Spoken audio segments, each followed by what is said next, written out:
Hi guys, ඉතින් කොහමද? ඔයාලද එකතු වෙලා ඉන්නේ FinotheGeek YouTube channel එකත් එක්ක. YouTube shorts ගැන තුන්වෙනි step එක ගැන කියලා දෙන්න යන්නේ. ඒ කියන්නේ වීඩියෝ එක හදලා ඉවරුනාට පස්සේ වීඩියෝ එක අප්ලෝඩ් කරන්න ඕන වෙලාව. timing එක ගැන. YouTube short එකක් YouTube එකට අප්ලෝඩ් කරන්න ස්පෙෂලි කියලා time එකක් බලපාන්නේ නැහැ ඇත්තටම. මොකද මුලින් ඔයාලට analytics වලට ගිහිල්ලා ඔයාගේ audience එක active ඉන්න වෙලාව බලන්න බෑ. මොකද ඔයාලට ලොකු audience එකක් නැත්තම් ඔයාගේ audience එක active වෙලා ඉන්න වෙලාව පෙන්වන්නේ නැහැ. ඒ data load කරගන්න ඔයාලට ලොකු audience එකක් ඉන්නවා. ඉතින් එහෙම audience එකක් පෙන්වන්නේ නැති හින්දා ඔයාලට එකපාරටම shorts upload කරන්න වෙලාවක් හිතාගන්න අමාරුයි. ඒ කියන්නේ ඔයා පටන් ගත්ත මුල් දවස්වල. එතකොට ඔයා මොකද කරන්න ඕන? YouTube shorts upload කරන්න ඔයාලට කැමති වෙලාවක YouTube shorts වල සහ අනිත් videos අතර වෙනස වෙන්නේ YouTube short එකක් දවසෙන් දවස් දෙකෙන් සතියෙන් මාසෙන් අවුරුද්දෙන් අපිට හිතා ගන්න බැරි වෙලාවක එකපාරටම viral යන පටන් ගන්නවා. ඒ කියන්නේ ඒ content එකට වටිනාකමක් තියෙනවා නම් කාට හරි ඒක බලන්න audience එකකට වැදගත්කමක් තියෙනවා නම් ඒක පටස් ගාලා viral යනවා. සමහර ඒවා තියෙනවා ඒ වීඩියෝ එකට audience එකක් හැදෙනකම් ඒ short එකට audience එකක් හැදෙනකම් ඒවා viral යන්න ටිකක් කල් යනවා. හරි. ටික දවසක් ගිහිල්ලා තමයි මේක viral යන්නේ. ඒකයි මම කිව්වේ සතියක් මාසයක් සමහර විට අවුරුද්දක් යන්නත් පුළුවන්. ඉතින් පළවෙනිට පටන් ගන්න කට්ටියට YouTube shorts upload කරන්න ස්පෙෂලි time එකක් නැහැ.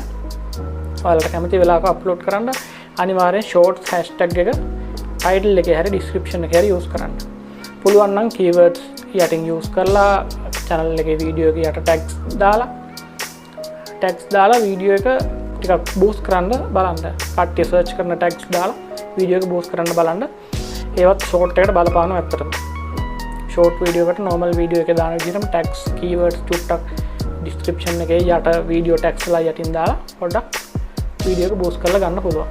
video එකට views එන ප්‍රමාණයට video එකට likes වැටෙන ප්‍රමාණයට video එක viral යන ප්‍රමාණය වැඩි. YouTube short වල තියෙන එකක් තමයි video එක ඔයාලා කොච්චර ප්‍රමාණයක් බලනවද කියන එක. video එක හිතන්නකෝ දැන් ඔයා video එක ඇවිල්ලා බැලුවා short එක ඇවිල්ලා බැලුවා ඔයා short video එක ඇවිල්ලා බැලුවා. ඔයාගේ viewer ඔයාගේ subscriber කෙනෙක් video එක ඇවිල්ලා බැලුවා. එයාට ඒක සමහර මැදදී confuse වෙන වෙලාවල් ඇති. සමහර video videos වල මැදට කියන්නේ 3-4 පාරක් බලනකන් තේරෙන්නේ නැහැ මොකක්ද මේ video එක කියලා. අන්න එහෙම කරගන්න පුළුවන් නම් කියන්නේ එකම කෙනාට වීඩියෝ එක දෙපාරක් ආපහු බලවන්න අපිට වීඩියෝ එකක් දාන්න පුළුවන් නම් ඒ කියන්නේ මේ බලපු කෙනාට මේක තේරෙන්නේ නැතුව ආපහු ඇවිල්ලා බලන්න. හැබැයි බලපු එක්කෙනාට තේරෙන්නේ නැහැ කියලා දමලා ගහන යන වීඩියෝ එකක් නෙවෙයි. ඒ වීඩියෝ එක ආපහු ඇවිල්ලා බලන්න හිතන වීඩියෝ එකක් වෙන්න ඕනේ. එහෙම වුණොත් පටස් ගාලා viral යනවා. ඉතින් අදට එච්චරයි මට කියන්න තියෙන්නේ.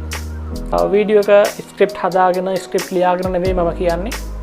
හිතේ තියෙන දේ එහෙම ඔයාලට දෙනවා. කැෂුවල් කතා කරන්නේ ස්ක්‍රිප්ට් ලියාගෙන ඔයාලට වචන හදාගෙන නෙවෙයි මම කතා කරන්නේ. ඉතින් ඔයාලට වීඩියෝ එක වැදගත් වෙනවා කියලා මම හිතනවා.